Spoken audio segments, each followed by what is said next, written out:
আসসালামু আলাইকুম। আমরা থাইল্যান্ডে যে কোনো চিকেনের যে কোনো অংশ আমরা কিনতে পারি, যার যে অংশ পছন্দ।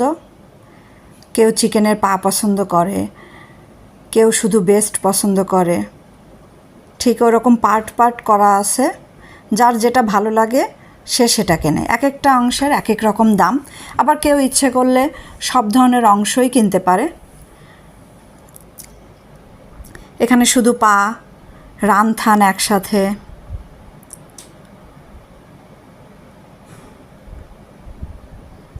পাশে প্যাকেট মানে পলিথিন ব্যাগ দেওয়াই থাকে, ওখান থেকে ব্যাগটা নিয়ে যতটুকু ইচ্ছা নেওয়া যায়, নিয়ে মাপ দিলে ওরা মাপ দিয়ে যে দামটা হবে সেই দামটা দেয়।